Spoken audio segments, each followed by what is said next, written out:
भारत माता की, भारत माता की, वंदे वंदे। बोल सियाबल रामचंद्र की, पवन सुत हनुमान की, उमापति महादेव की।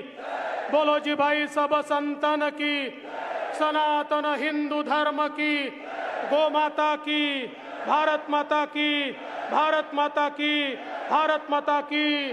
जय भवानी, जय भवानी, जय जय जय जय जय भवानी, जय जय जय जय जय शिवाजी। हम सभी के आराध्य देवत छत्रपति शिवाजी महाराज को मैं नमन करता हूं। भारतीय संविधान के निर्माता भारत रत्न डॉक्टर बाबा साहेब आंबेडकर, इन्हें मानवंदना अर्पित करता हूं। मंच पर उपस्थित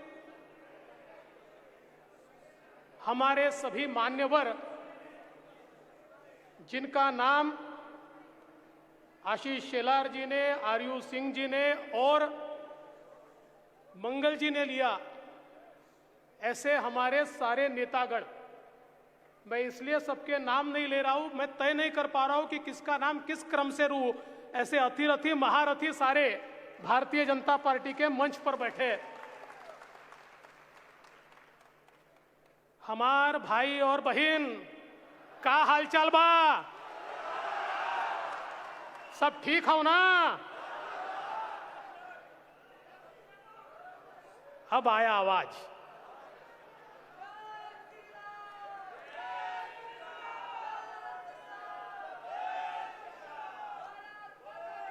हमने यह तय किया था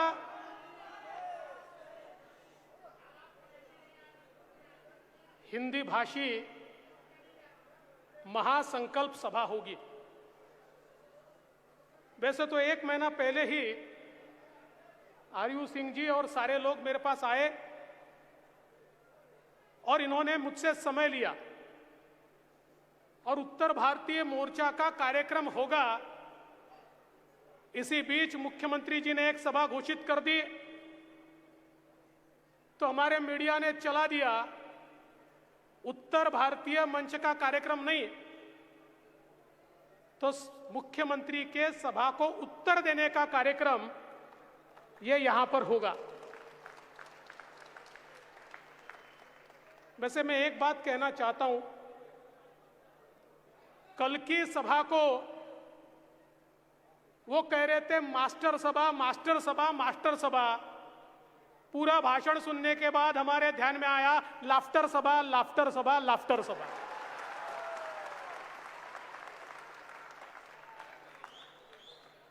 कल छत्रपति संभाजी महाराज की भी जयंती थी और भगवान नरसिंह की भी जयंती थी। स्वराज्य की रक्षा के लिए लड़ने वाले छत्रपति संभाजी महाराज और जिन्होंने पापियों के पेट को फाड़ दिया, ऐसे भगवान नरसिंह, ये दोनों की कल जयंती थी। और हमको ऐसा लगा कि कुछ तेजस्वी सुनने को मिलेगा, कुछ ओजस्वी सुनने को मिलेगा, कोई तो ऐसी बात आएगी कि जिस बात से हम हिल जाएंगे। लेकिन लाफ्टर शो आखिर तक खत्म ही नहीं हुआ। वही चीजें हमको सुनने को मिली, कोई नई बात हमको सुनने को नहीं मिली। और कल के भाषण में कह रहे थे हमारे एक मित्र, 100 सभाओं की बाप सभा। बोले 100 सभाओं की बाप सभा, सही बात है। 100 किसके साथ होते हैं? कौरवों के साथ। पांडवों के साथ 5 होते हैं। कौरवों की सभा कल हुई, पांडवों की सभा यहां हो रही है।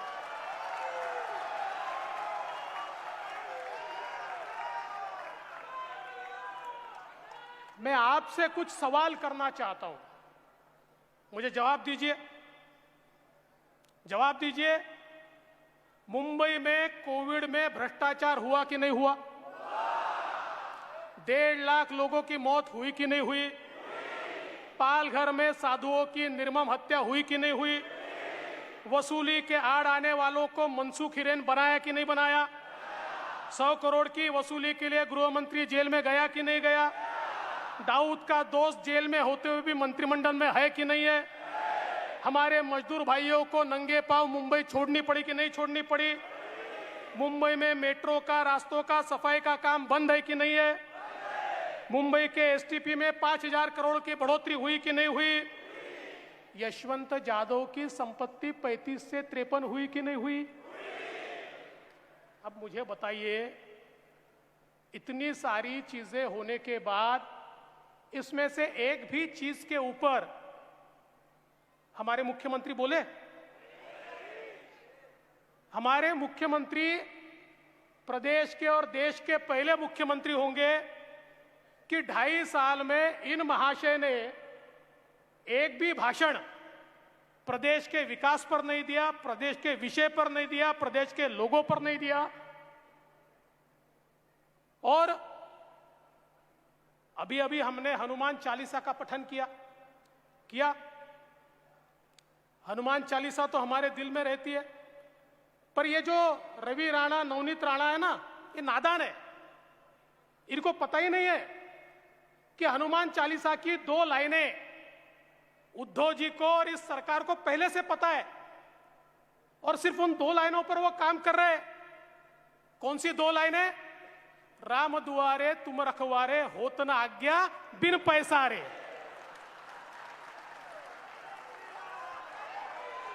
राम दुआरे तुम रखवारे, होत न आज्ञा बिन पैसारे। इसीलिए 24 महीनों में 53 प्रॉपर्टी तैयार हो गई, और यशवंत जाधव ने अपनी मातोश्री को 50 लाख की घड़ी भी दे दी। अपनी मातोश्री को, गलत मातोश्री मत समझना। लेकिन मेरा सवाल है, क्या हिंदू हृदय सम्राट शिवसेना प्रमुख बाला साहेब ठाकरे ने कभी यह सोचा होगा कि उनके पुत्र के राज में हनुमान चालीसा बोलना राजद्रोह होगा और औरंगजेब के कब्र पर जाकर माथा टेकना ये राज शिष्टाचार होगा? क्या उन्होंने कभी सोचा होगा? दोस्तों, छत्रपति संभाजी राजे, जिनके बारे में कहते देश धर्म पर मिटने वाला शेर शिवा का छावा था, महापराक्रमी परम प्रतापी एक ही शंभू राजा था, जिस छत्रपति संभाजी राजा को औरंगजेब ने तड़पा तड़पा कर मारा। क्या कहता था औरंगजेब?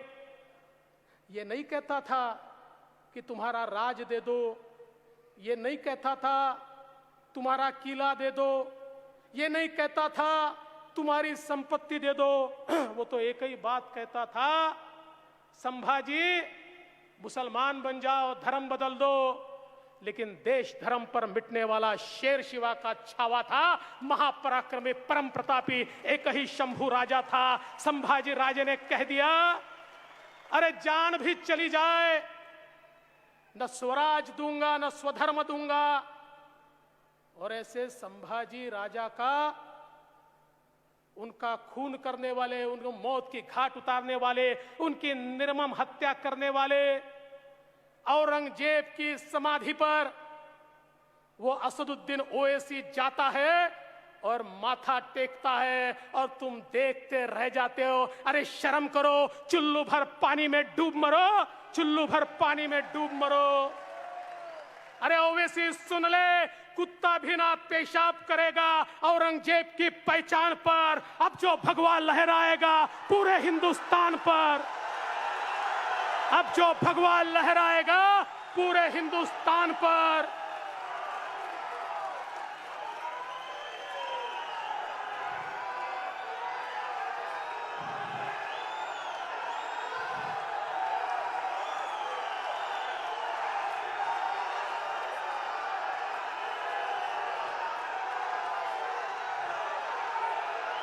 जो छत्रपति शिवाजी महाराज का नाम लेते थे,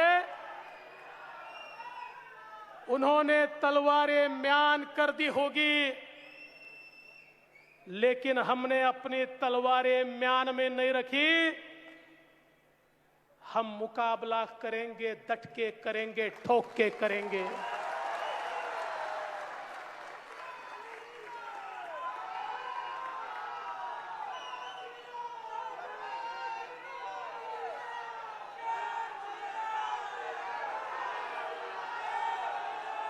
वैसे तो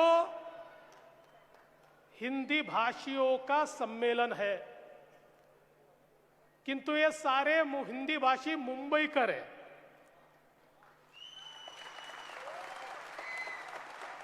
और इन मुंबईकरों को मराठी भी समझता है, लेकिन एक मुंबईकर ऐसा है, वो है तो मुंबईकर, पर ढा रहा है मुंबई पर कहर। ऐसे मुंबईकर को मुझे कुछ बताना है, इसलिए आज मैं मराठी में भी बोलने वाला हूं।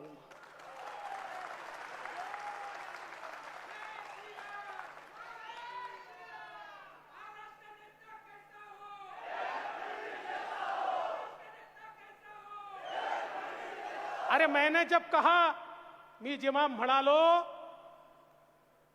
राम जन्मभूमीच्या आंदोलनामध्ये अयोध्येमध्ये तुमचा एकही नेता नव्हता, किती मिर्ची लागली?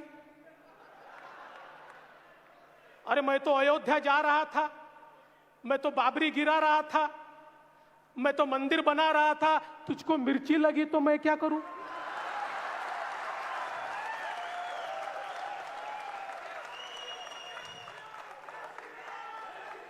अरे हा, मी गेलो तो बाबरी पाडण्याकरता, याचा मला अभिमान आहे।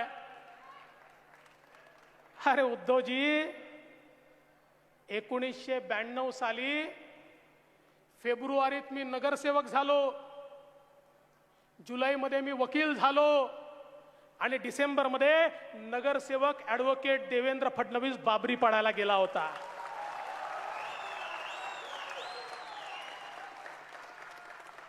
सहलीला चला, सहलीला चला, सहलीला चला, नहीं। अरे लाठी गोली खाएंगे, मंदिर वही बनाएंगे, ये कहते हुए गए थे। क्या कहते हुए गए थे? लाठी गोली खाएंगे, मंदिर वही बनाएंगे। तुम्ही गेले होते सहलीला, आम्ही नव्हतो गेलो सहलीला। अरे तेव्हा तर सोडाच, त्याच्या 1 वर्ष आधी ज्यावेळी पहिली कार सेवा झाली आणि आमच्या कोठारी बंधूंना त्या ठिकाणी मारलं, तरी देखील भगवा झेंडा त्या बाबरी ढाच्याच्या वर आमच्या कोठारी बंधूंनी लावला। त्याही कार सेवेला हा देवेंद्र फडणवीस गेला होता, आणि नुसता गेलाच नव्हता, अनेक दिवस बदायूंच्या जेलमध्ये देखील होता। आज भी बदायूं के जेल की वो सलाखें याद है, जहां पर हम राह देखते थे कि चलो हम तो पहुंचे हैं, कोई तो शिवसेना वाला पहुंचेगा, पहुंचेगा, पहुंचेगा, कोई नहीं आया। हम इंतजार करते रहे, कोई नहीं आया। आणि एवढंच नाही, त्याच्याही आधी 19व्या वर्षी त्या ठिकाणी काश्मीरमध्ये हिंदूंवर अत्याचार चालू झाला, तर विद्यार्थी परिषदेसोबत त्या काश्मीरमध्ये देखील जाऊन आतंकवाद्यांचा मुकाबला करण्याकरता, तिथे मनोबल वाढवण्याकरता गेलेला हा देवेंद्र फडणवीस आहे। आम्ही 5 स्टारचं राजकारण नाही केलं, जमिनीवरचं राजकारण केलंय। और जब भी जाते थे, जेव्हा जेव्हा गेलो, तिकीट काढायला पैसे होते, पण ठरवलं राम तिकीट काढून जाओ। कधी तिकीट काढलं नाही, कुठल्या हॉटेलला झोपलो नाही, झोपलो तर प्लॅटफॉर्मवर, झोपलो तर त्या ठिकाणी फुटपाथवर, झोपलो तर मंदिरामध्ये। सगळ्यांसोबत संघर्ष केला, गोळ्या चालताना पाहिल्या, लाठ्या मारताना पाहिल्या, लाठ्याही खाल्ल्या, म्हणून इथपर्यंत पोचलो. सोन्याचा चमचा घेऊन पैदा झालेलो नाहीये. आणि जेव्हा त्या अयोध्यामध्ये बाबरी ढाचा पडत होता आणि आम्ही म्हणत होतो लाठी गोली खाएंगे, मंदिर वही बनाएंगे, तेव्हा सांगा शेपट्या कोणी टाकल्या होत्या आणि कुठे टाकल्या होत्या? कोणी टाकल्या होत्या आणि कुठे टाकल्या होत्या? आम्हाला एकदा सांगा उद्धवजी.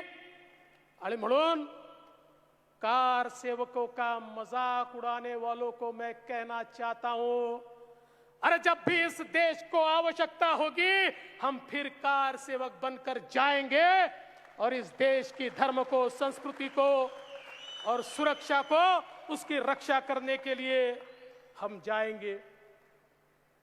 काल चांगलं झालं. काय म्हणाले उद्धवजी? देवेंद्र फडणवीस यांनी पाय ठेवला असता तरी बाबरी ढाच्या खाली आला असता. केवढा विश्वास आहे माझ्यावर बघा.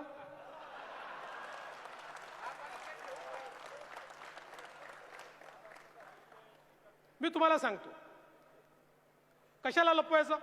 आज माझं वजन 102 किलो आहे आणि जेव्हा बाबरी पडायला गेलो तेव्हा माझं वजन 128 किलो होतं. पण उद्धवजीला ही भाषा नाही समजत, त्यामुळे त्यांच्या भाषेत सांगतो.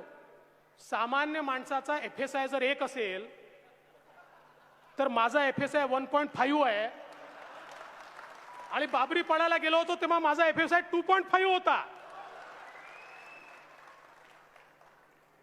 पण उद्धवजी तुम्हाला असं वाटतंय माझ्या पाठीत खंजीर खुपसून तुम्ही माझं राजकीय वजन कमी करू शकाल?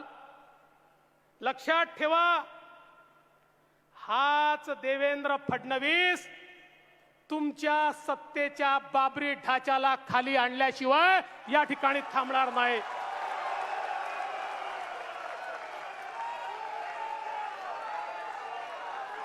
आणि लक्षात ठेवा, माननीय बाळासाहेब ठाकरे शरद पवारांना मैद्याचं पोतं म्हणायचे. शरद पवारांना मैद्याचं पोतं म्हणायचे.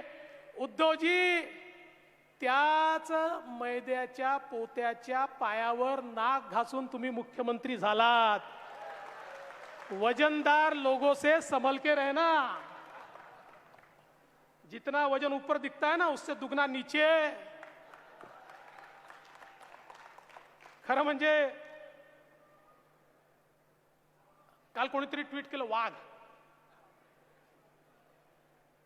अरे त्यांना समजावून सांगा, वाघाचे फोटो काढल्यामुळे वाघ होता येत नाही. वाघ व्हायचं असेल तर निधड्या छातीनं आव्हानांचा सामना करावा लागतो, तेव्हा वाघ होता येतं. नुसती फोटोग्राफी करून कोणाला वाघ होता येत नाही. कुठला सामना केला तुम्ही? कुठला केला सांगा? कुठल्या आंदोलनात तुम्ही होतात? कुठल्या संघर्षाला तुम्ही होतात? कुठल्या संघर्षाला नाही. आणि आजही 2 वर्ष कोरोनाचा संघर्ष चालला. माझा तुम्हाला सवाल आहे, मैदानामध्ये कोण होतं? सांगा, कोण होतं मैदानामध्ये? होते उद्धव ठाकरे? होते, पण फेसबुक लाईव्ह होते. आम्ही अलाईव्ह होतो आणि ते फेसबुक लाईव्ह होते.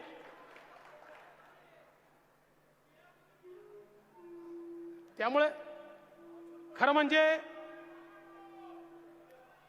उद्धवजींनी सांगितलं की बाळासाहेब भोळे होते आणि मी धूर्त आहे. हे खरंच आहे. तुम्ही कुठल्याही ज्याला प्राण्यांची माहिती आहे त्याला विचारा, तो तुम्हाला सांगेल वाघ हा भोळाच असतो. पण धूर्त कोण असतो? कोण असतो? मी नाही सांगत, तुम्ही सांगा.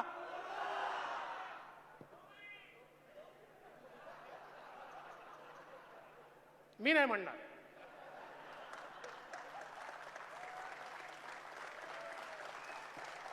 मी नाही म्हणणार. अरे त्यांनी पातळी सोडली म्हणून आपण थोडी सोडायची. त्यांच्याकडे बोलायला काहीच नाही म्हणून पातळी सोडून बोलतात. आता आमच्या आशिष शेलारांनी एवढे प्रश्न विचारले, एकाही प्रश्नाचं उत्तर नाही. आमच्या अमित साटमनी पुस्तक छापलं भ्रष्टाचाराचं.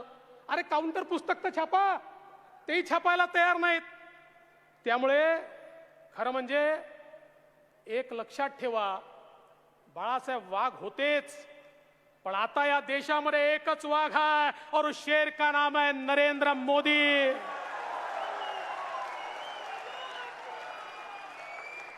या देशात आता एकच वाघ आहे, ज्या वाघाचं नाव आहे नरेंद्र मोदी. अरे तुम्ही म्हणता ना या ठिकाणी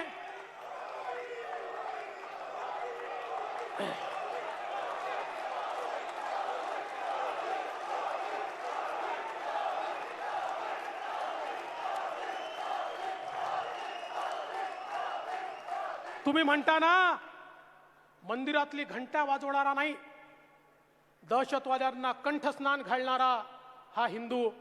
तर मग घ्या, दहशतवाद्यांना कंठस्नान घालणारा तुम्ही मानता तो हिंदू कोण? नरेंद्र मोदी.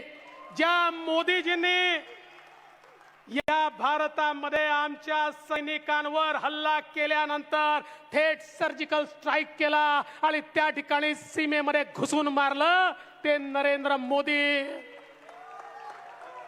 एअर स्ट्राईक करून त्या ठिकाणी दहशतवाद्यांना मारण्याचं काम केलं, ते नरेंद्र मोदी. अरे पाकिस्तानमध्ये आणि पाक व्याप्त काश्मीरमध्ये घुसून जो दहशतवाद्यांना ठोकून काढतो तो खरा हिंदू, आणि तो म्हणजे नरेंद्र मोदी. आणि म्हणून तुमचं हिंदुत्व हे गधाधारीच आहे, ते गदाधारी नाही आहे. आणि तुम्ही म्हणाले आम्हाला लात मारली. अरे लात गधा मारतो. हा, जो खरा पैलवान असतो तो ठोकर मारतो, ठोकर. लात गधा मारतो, गधा. आणि लक्षात ठेवा, हा बदललेला भारत आहे, हा मोदीचा भारत आहे. काश्मीरमध्ये जर आमच्या त्या ठिकाणी एका हिंदूची हत्या केली तर 24 तासाच्या आत 3 दहशतवादी मारणारा हा नवीन भारत आहे. अरे तुम्ही सवाल विचारण्याच्या आत त्या ठिकाणी दहशतवाद्यांना मारण्याची ताकद ठेवणारा भारत हा नरेंद्र मोदींनी केलाय. अरे तुमच्याकडे तो शर्जील आला, भारत तोडण्याच्या गप्पा केल्या, तो शर्जील निघूनही गेला आणि तुम्ही काहीच करू शकले नाही. काय भाषण दिलं होतं? शर्जील भारताच्या कुठल्याही कोण्यात असेल तरी त्याला फरफटून आणू. कुठला शर्जील? शर्जीलचा श देखील आला नाही. अशा प्रकारची तुमची अवस्था. आणि म्हणून खरं म्हणजे काय काय बोलले, काय काय बोलले. म्हणजे मला तर त्यांच्या शब्दात म्हणाले काय एकतर्फी प्रेमातनं ऍसिडच फेकतोय. आता कसला आला एकतर्फी प्रेम? अरे 5 वर्ष तुम्ही आमच्यासोबत संसार केला, आमची संपत्ती घेऊन पळून गेला, दुसऱ्याशी लग्न केलं ना, संसार आमच्याशी केला, आमच्याच नावावर मतं मागितले, आमच्या नावावर मतं मागितले, आमची संपत्ती घेतली आणि आमची संपत्ती घेऊन दुसऱ्यासोबत लग्न केलं. ऑफिशियल डायव्होर्स तरी करायचा, तेही नाही केला. काय कळतच नाही. आणि तरी म्हणतात एकतर्फी प्रेम, एकतर्फी प्रेम. पण तुम्हाला एक सांगतो, कालचं भाषण हे सोनियाजींना समर्पित होतं. हा, तुम्ही लक्षात घ्या, राष्ट्रीय स्वयंसेवक संघाच्या बद्दल जी भाषा काँग्रेस बोलते तीच भाषा काल उद्धव ठाकरेजी बोलले आहेत. आणि तुमच्याकरता नव्हतं, ते सोनियाजींना सांगण्याकरता होतं. मी हिंदुत्व हिंदुत्व करतोय, मतभेद पाहिजे आहेत, पण बघा राष्ट्रीय स्वयंसेवक संघाला शिव्या दिल्या. मी तुमचाच आहे. माझा सवाल आहे, या ठिकाणी खरं म्हणजे उद्धवजींना हे माहिती तरी आहे का की परमपूजनीय डॉक्टर हेडगेवार यांचं नाव स्वातंत्र्य संग्राम सेनानींच्या यादीमध्ये आहे। परमपूजनीय डॉक्टर हेडगेवारजी हे त्या ठिकाणी जेलमध्ये होते, जंगल सत्याग्रहामध्ये जेलमध्ये होते आणि अनेक त्या ठिकाणी कार्यकर्ते त्यांच्यासोबत जेलमध्ये होते। याची माहिती तरी तुम्हाला आहे का? अरे उद्धवजी, माझा तुम्हाला सवाल आहे, पण त्याच वेळी इमर्जन्सी लागली आणि सगळ्या लोकांना जेलमध्ये टाकलं, त्यावेळी तुम्ही कोणाच्या बाजूने होतात? त्यावेळी तुम्ही इमर्जन्सीच्या बाजूने, इंदिरा गांधीच्या बाजूने होतात। आणि आता मात्र पुन्हा सांगतात। मला एक मस्त वाटतं यांचा जो मुद्दा नसला, मुंबईला महाराष्ट्रापासून तोडण्याचं षडयंत्र पाठच केलाय। अरे कोणाच्या बापाची अवकात आहे मुंबईला महाराष्ट्रापासून तोडण्याची? कोण तोडू शकतं? पण मी त्यांना पुन्हा इतिहासाकडे नेतो।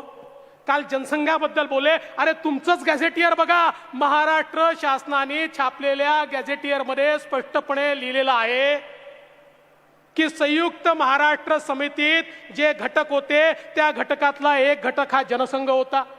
आणि एवढंच नाही तर तुमचा पक्ष पैदाही झाला नव्हता त्यावेळी या ठिकाणी संयुक्त महाराष्ट्र समिती आणि जनसंघाच्या तिकिटावर उत्तमराव नाना पाटील आणि प्रेमजीभाई आशर हे निवडून आले होते। काय मनात येईल ते बोलून टाकायचं, इतिहास पाहायचा नाही, इतिहास वाचायचा नाही।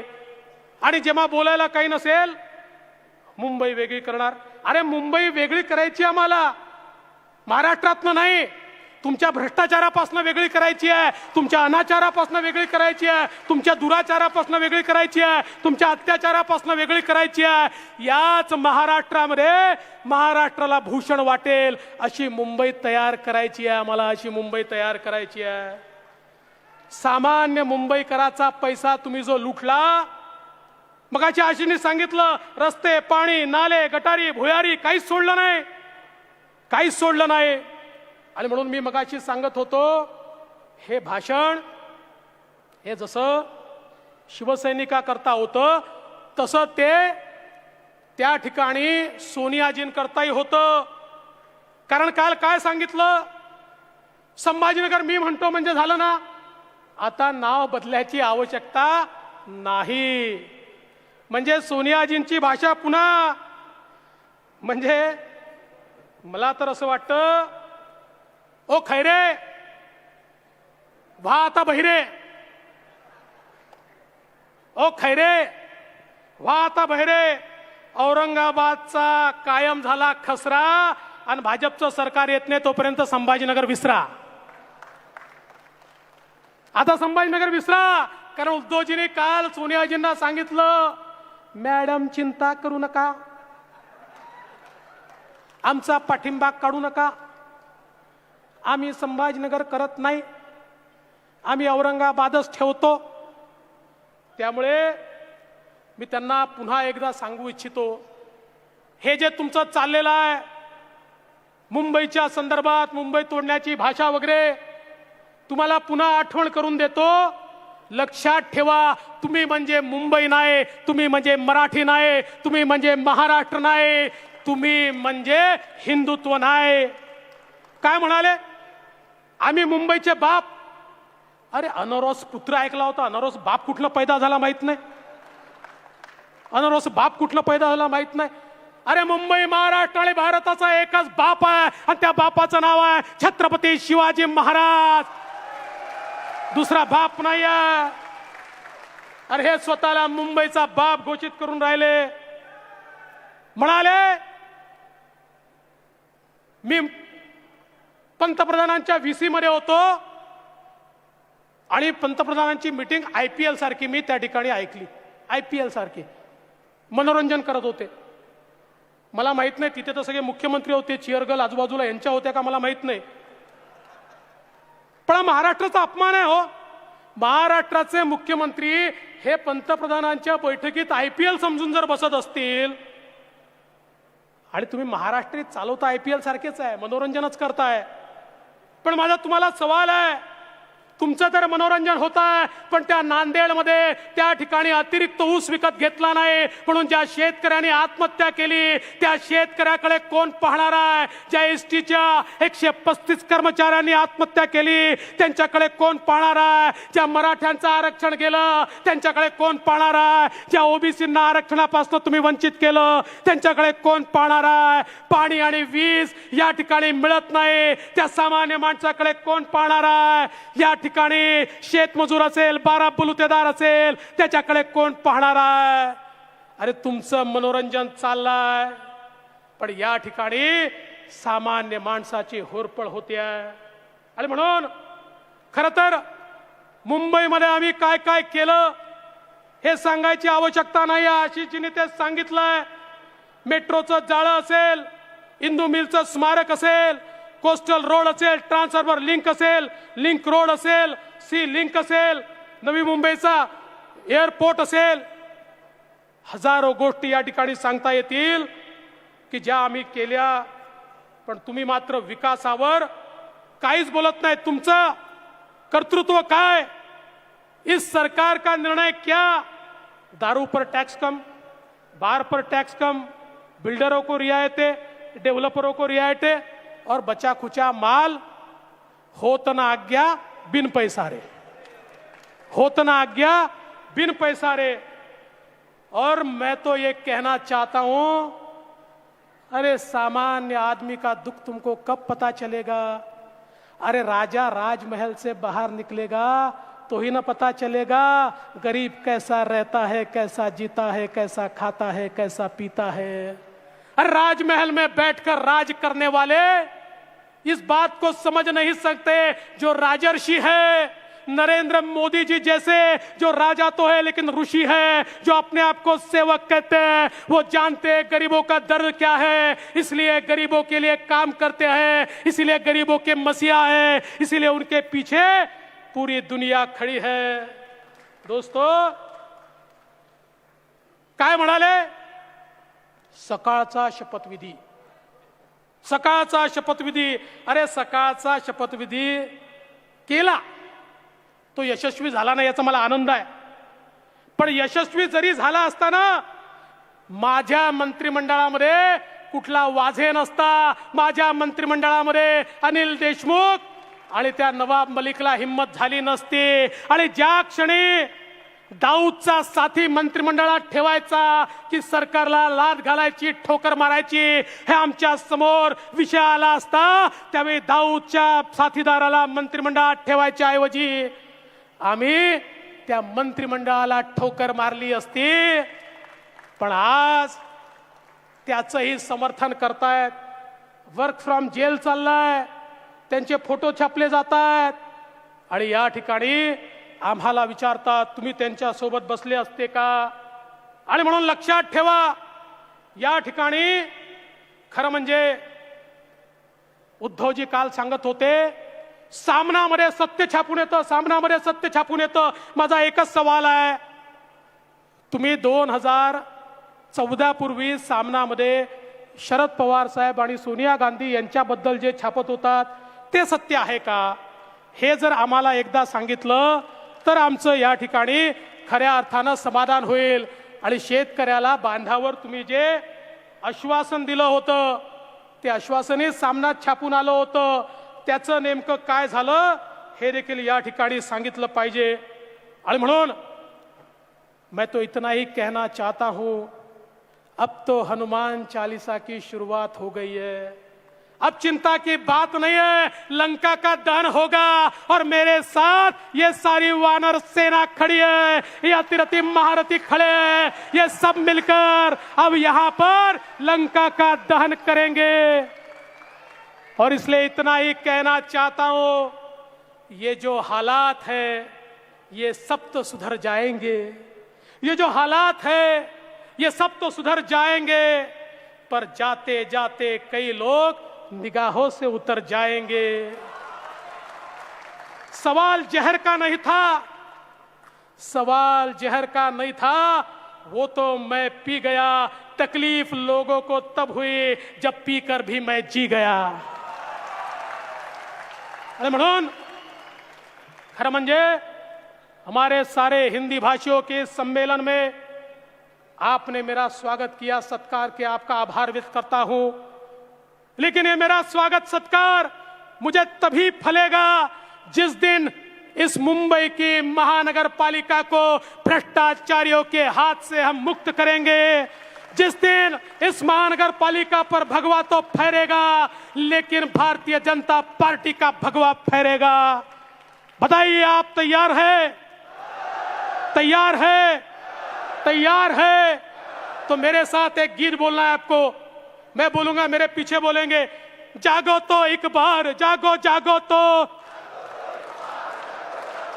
जागो तो एक बार, जागो जागो तो,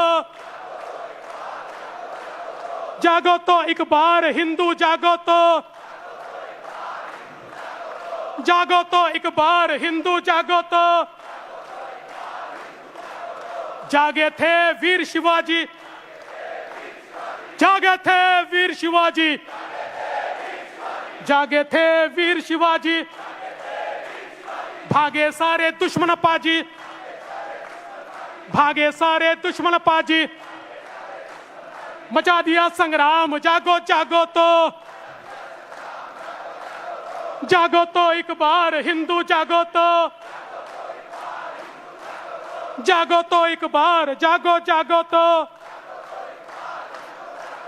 जागे थे गुरु गोविंद प्यारे, जागे थे गुरु गोविंद प्यारे, जागे थे गुरु गोविंद प्यारे, देश पे अपने लाल थे वारे, देश पे अपने लाल थे वारे, लुटा दिया परिवार, जागो जागो तो, लुटा दिया परिवार, जागो जागो तो, जागो तो एक बार, जागो जागो तो, जागो तो एक बार हिंदू, जागो तो। जागी थी झांसी की रानी, जागी थी झांसी की रानी, खूब लड़ी पर हार न मानी, जागी थी झांसी की रानी, खूब लड़ी पर हार न मानी, चमक उठी तलवार, जागो जागो तो, चमक उठी तलवार, जागो जागो तो, जागो तो एक बार हिंदू, जागो तो। जागे थे भगत सिंह दीवाने, जागे थे भगत सिंह दीवाने, फांसी झूले हार न माने, फांसी झूले हार न माने, मचा दिया संग्राम, जागो जागो तो, जागो तो एक बार हिंदू, जागो तो, जागो तो एक बार, जागो जागो तो। जागे थे कोठारी भाई, जागे थे कोठारी भाई, जागे थे कोठारी भाई, मंदिर पर ध्वजा लहराए, मंदिर पर ध्वजा लहराए, शुरू हुआ निर्माण, जागो जागो तो, जागो तो एक बार, जागो जागो तो। जागे हैं अब नरेंद्र भाई, जागे हैं अब नरेंद्र भाई, 370 दिए हटाए, आतंक का हुआ काम तमाम, जागो जागो तो, जागो तो एक बार, जागो जागो तो, जागो तो एक बार हिंदू, जागो तो। बोल सियावर रामचंद्र की, पवन सुत हनुमान की, उमापति महादेव की। बोलो जी भाई सब संतन की, सनातन हिंदू धर्म की, गौ माता की, भारत माता की, भारत माता की। जय हिंद, जय महाराष्ट्र। बहुत बहुत धन्यवाद देवेंद्र जी। हम सभी लोग अपने स्थानों पर खड़े हो